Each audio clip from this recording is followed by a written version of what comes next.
From explosive riffs and soaring falsettos to orchestral epics and sci-fi concepts, Muse have spent more than 25 years proving they're one of the biggest and boldest rock bands on the planet. And now they're back with their 10th studio album, The Wow Signal, an album inspired by the mysterious radio signal detected from deep space in 1977. We're here to discuss this release and to find out if Muse have delivered another cosmic masterpiece, or if this signal gets lost in space. Let's get into it.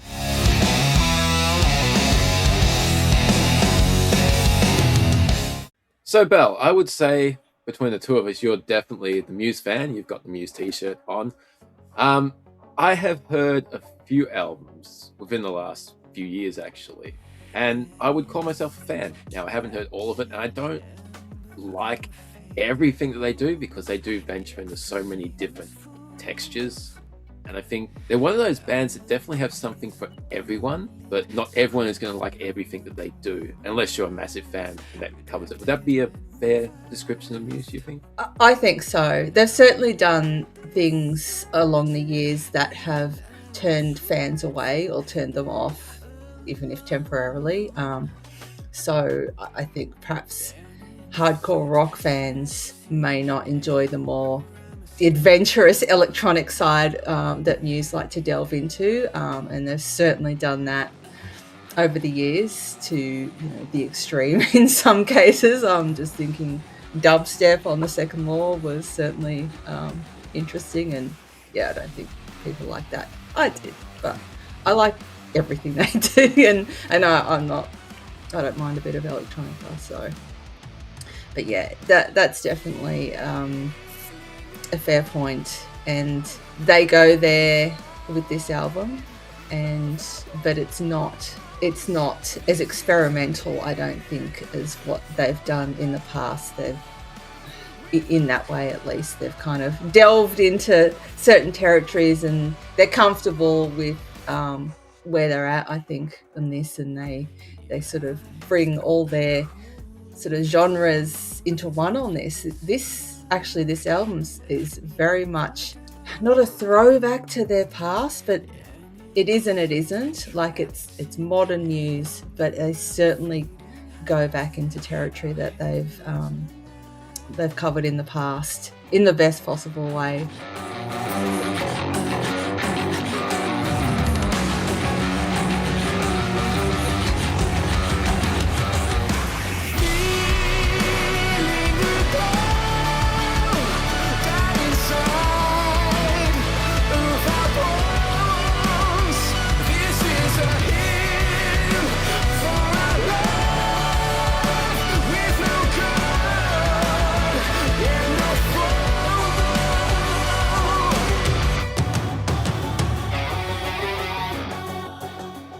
Not having heard every single album, but I've heard 6 out of 10, and some I'm more familiar with than others, but I just get the Muse sound, and in a way you get familiar enough with them to know to expect the unexpected. So if you might be in a comfort spot, it won't keep you there for too long. If you're in a part that isn't too comfortable for something that I might not like, it doesn't stay there too long either, so it doesn't ruin an entire song. There's that balance, which is just fascinating, how they can draw upon so many different musical textures and influences and just create pretty good music overall. There might be parts that are just like, but it doesn't stay there too long. Whereas I'm sure there's people, the complete opposite to me, that like the more electronic element, the more laid-back, spacey stuff, and then a heavy guitar riff comes on and just like, I don't like this part of Muse. Whereas I'm just like, this heavy guitar riff, this is sick. But then it gets into the electronic beats, and I'm just like, move on from that. An uber fan like you, who does appreciate both styles of music like that, can appreciate this. You've mentioned a few times that you get the Queen influence out of it, and I'm hearing that. I'm also getting Pink Floyd in parts and some Dream Theater. Muse are, they started out as an alternative rock band, and they blur genres. There are so many genres that they explore. They're almost their own genre as a band. Don't know what to expect with each album. Even the singles that were released off this one, like the first one, it's, you know, definitely got electronic influences, but it's so heavy as well. This is Unraveling. It was just, there was a lot of heavy guitars on that, which I'm all for as well. But I appreciate when they, you know, for the most part, they don't go there. It's the last couple of albums they certainly have, though. Being a long-term fan and being this their 10th album, how would you stack this album up against their previous work? That's an interesting question. I mean, the album is still fairly new to me. I've only heard it a handful of times. I could probably count on this one hand, as opposed to the multiple listens that I've had with the other albums. So I'm still finding new things in this album. I'm still finding in each new song little things that I've missed on the first few passes. So it's still growing on me. So it's very difficult to rank it in amongst, especially the long-term faves. Every listen, I like it more and more, and every listen, it kind of goes up in my ranking. So ask me again in a year when I know it back to front, inside and out. From the albums I have heard, this would be the most consistent, where they don't throw like some dubstep in towards the end, or they don't go for a classical piece at the end of the other album. This is like, you get the different changes all the way throughout, and it's like a consistent piece. But I think from the ones I have heard, this could possibly be their least rockiest, even though there's some songs that are really rocky and there's some parts that are really heavy. Overall, as a full listen, probably the least rockiest thing that they've done. Yeah, which is funny because I feel that this is probably more guitar driven than, you know, some more recent albums. So there are definitely some you know, throwback songs to the earlier albums where they were just rock. In fact, I'd be interested to go through the song list and get some thoughts on each song with you. Do you want to do that? Yeah, we'll do that.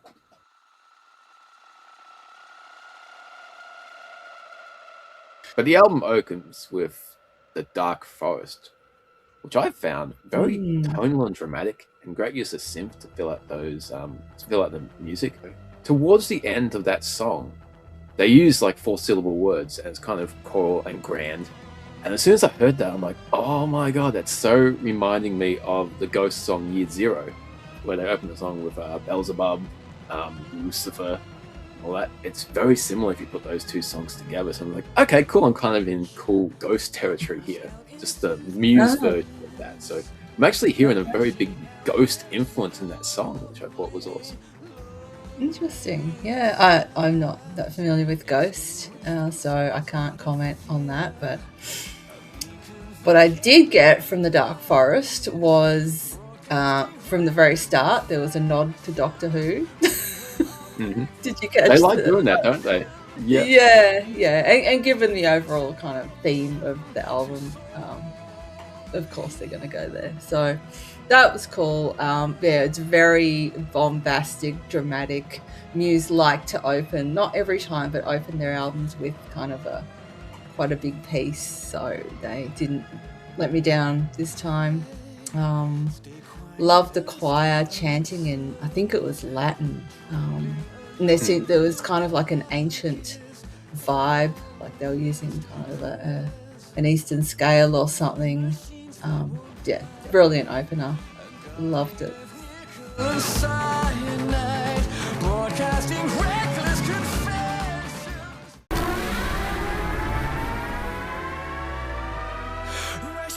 So going from that to a completely different gear in Night Shift Superstar. This is modern Muse at their funky best, I think. Real kind of throwback to the 70s vibe, 70s funk. And I think some of Chris Wollstonholme's best work on bass. Just the bass all through that track was so good. It was exceptionally catchy. The chorus is like one of those times that you just hear it once or twice, and the rest of the day you got Night Shift Superstar stuck in your head. It's like, this is I'm not going to get this song out of my head. It's very well done. It's a little bit on the poppy side for me, just a little bit too poppy, but it's good pop, like you said. It's got that 70s influence with the whole funk stuff. So it's the stuff that you would hear on radio and not go running out of the shop screaming that your ears are on fire. Whereas modern pop, modern funk, you're like, oh, this is just terrible. Yeah, and once again, like you said, it's a massive difference to the first song. Superstar.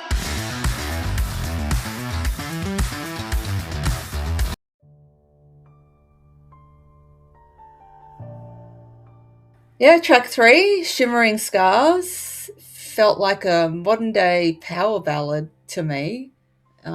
It's beautiful, haunting, perfect dichotomy of melancholy and hopefulness that I got from the overall piece. Also a bold move putting it as the third track on the album. If you were to give just about anyone the job of track order, you'd push something like that further down, but I felt it was right now that, the initial like, oh, this is quite a slow one for track 3, but I like it there because I don't know if there would have been space for it. Interesting placing it there, and as I've come to expect, they do like to do different things to just get you in the Muse territory. So if you wanted to pick 3 very different songs to open the album, this is probably your best 1, 2, 3. It's definitely a laid-back moment, and it does shift gears quite dramatically, third song in.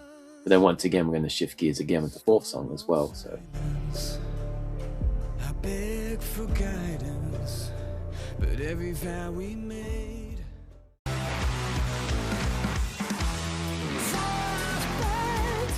Next song, 4th track, Cryogen.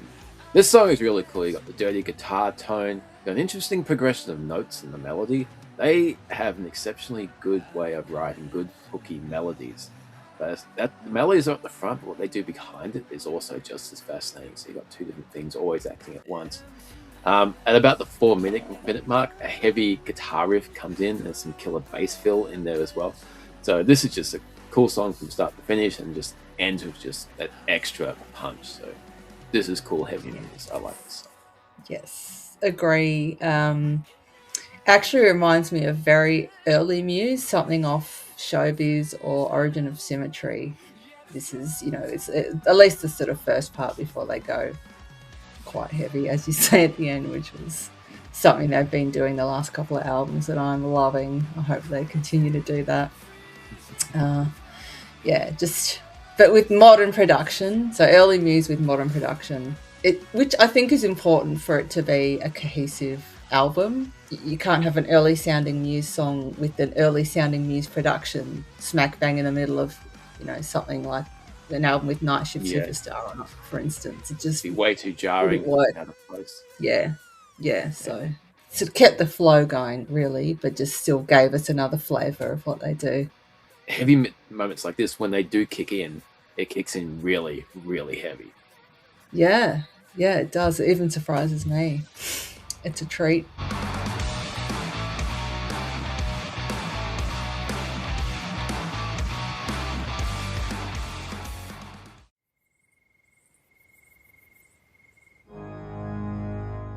Next track is Be With You, which was a single. I believe it was the second single they released off this.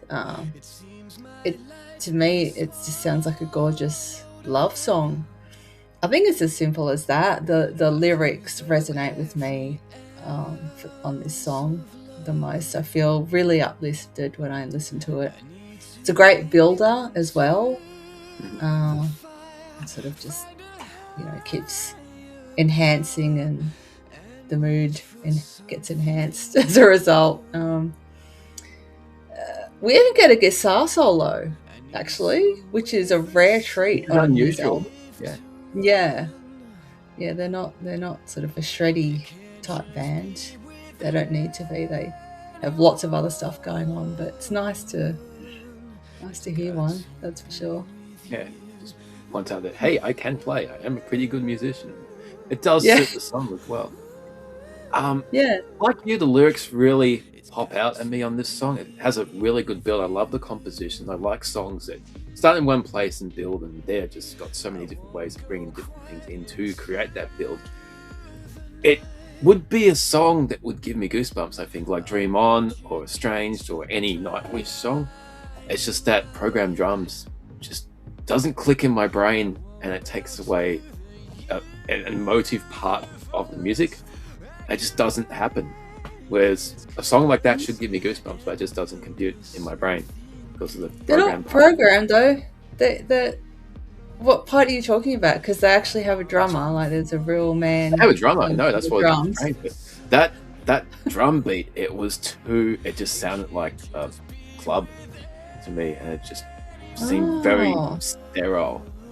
There's a real drummer towards the end of the song, but at the start. Oh, I see. I really- think I know the. Yeah, yeah. I think I know the part you Yeah. mean, where it kind of fades and- in. Yeah. It fades in and just kicks into that drum, and it's like, oh, you got a real drummer, guys. Why? I mean, for actual Oh, substitute that part for a real drum, and it would be perfect. But it's just that one part. Apart from that, it's a good song. you're such a nitpicking. purist. I know. But it should give me goosebumps.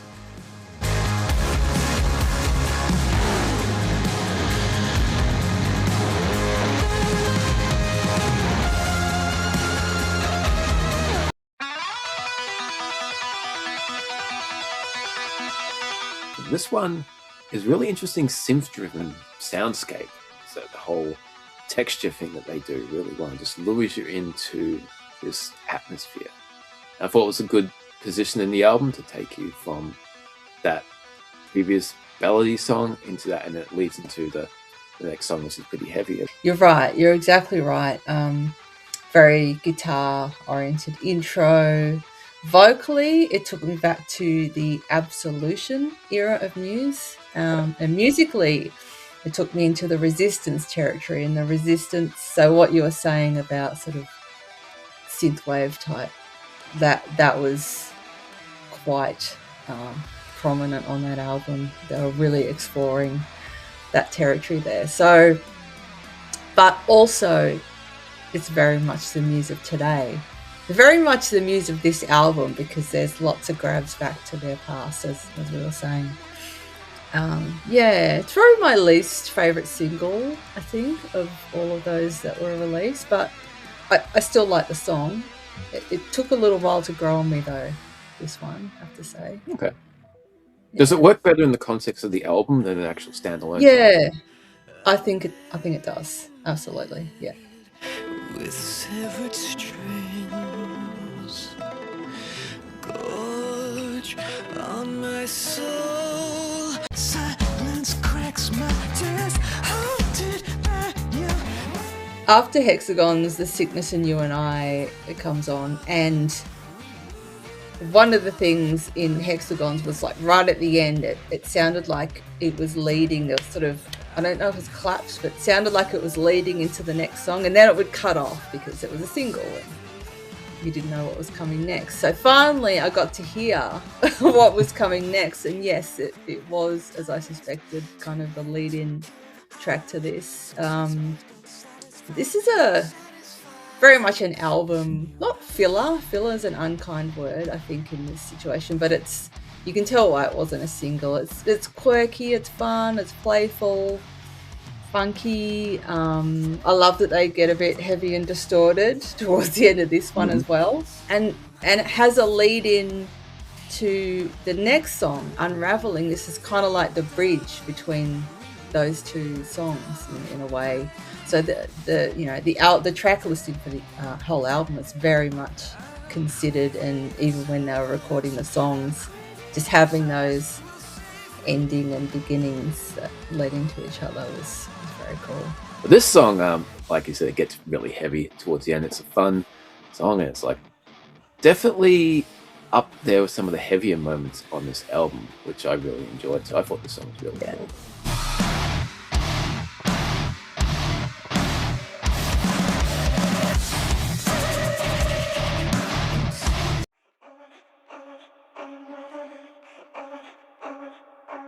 And that leads us into Unraveling, which in typical Muse fashion, there's some heavier moments and some spacious moments, and it just blends together seamlessly. And this song's actually really, really fun to listen to because you're not anticipating what's coming next, and it always delivers things in the right moment.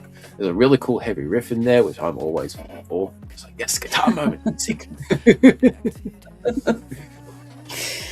Yeah, this is a surprisingly heavy single for them. Yeah, and it was the leading single from the album over a year ago. Like, it's such a long time. It was all, and nothing much happened after that as well between the first and the second single. But when this came out, it was very unexpected, very exciting.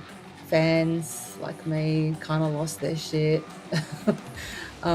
And then we had a big long wait, but it was worth it, I think. But yeah, I'm still not bored of this song. I've been listening to it for a year now, and it's still, I think this is still one of my favorite tracks off the album, even now hearing the rest of the album.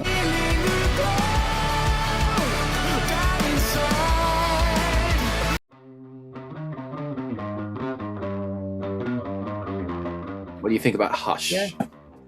Hush, very cool. Again, giving me early Muse vibes. I like the guest singer, Ellie Goulding. I haven't heard her music before. I think she's quite prominent in the mainstream kind of pop world. I think she's got a really cool voice, and it works well on this track. Just cool, like it's. I said it before, but it's just cool. Like, she just adds this kind of feminine but tough aspect to it. It goes well with the song. Yeah, I don't know if she co-wrote, but it does a good job with the vocals on it. When it shifts from the male vocal to the female vocal, there's a big change in music and feel and tone too. So it's like two different perspectives. Like, not really, I haven't dug deep enough into the lyrics to understand what the song's fully about, but there's definitely a shift in everything. So it's like two perspectives, obviously the same story, but it's something I want to check out a bit more. Overall, it's a pretty good song. It does get a bit poppy in some parts, which not too bad. I've heard worse, but yeah, just again, one of the more poppier moments on the album. And it's a diverse listener to Muse, so you come to expect that. But as I said at the beginning, it doesn't stay in one particular part for too long. So while it's just like, a bit pop, moves back into something else, which is cool. They probably wouldn't like to be seen as mainstream, but they're really big. They're big enough, and they're genre diverse enough to definitely go into pop territory. So when I saw Måneskin a few years ago, you had death metal people there, you had dance club people there. It was just one of those bands. I think Muse would be very similar. You would have metalheads going to see Muse, you would have dance people going to see them, just regular office workers or everyone. I think they just appeal to such a wide group of people. They always have, even before they started exploring, different genres. They've always had a broad appeal. It's you and me now, there's chaos all around.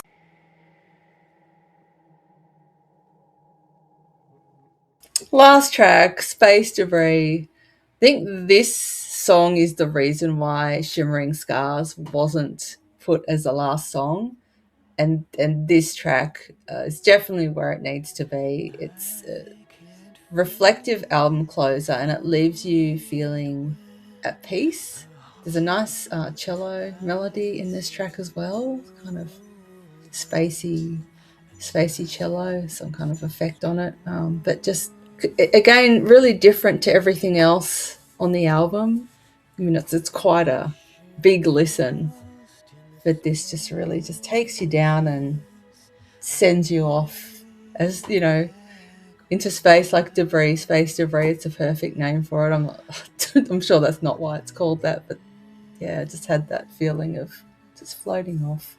I got very similar vibe from that. It's just like just drifting off, seeing the Earth there, and just drifting away from everything and just being completely at peace. And you're right, it's exactly where it should be, the album closer. But I believe the singer broke up with a long-term girlfriend recently. And I think that Yeah. reflects a lot of the lyrics throughout this album. Yeah. Some is more upset about it, some's more reflective and regretful, but this one's just kind of accepting and at peace and just drifting off until we get another Muse album, and we'll see what comes from that. Yeah. But yeah, this was a cool way to close a very diverse and interesting album. Yeah. I feel it was quite a personal album, actually. I know conceptually it's, about kind of space, but I think it delves into the inner space more than anything else, the inner space of the human psyche, without being too, too Nietzsche about it. Like it's just a very introspective album, and yeah, explores a lot of territory there. But it's just I would say they get better and better. There are albums I probably will always like more than this, but they continue to push. They continue to challenge, I think, not just themselves, but their listeners.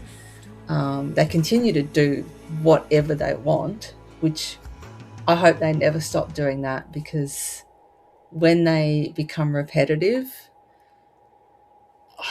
that will be a sad day.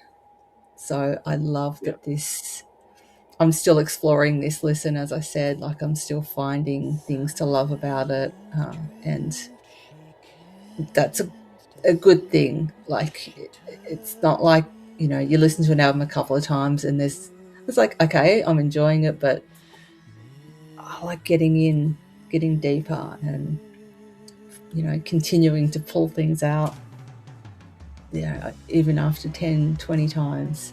And that's what Muse does. Like even older albums, like I'm still, I didn't pick up on that bit, but yeah. So I'm going to have fun with this one. Like I said, ask me in a year where it ranks.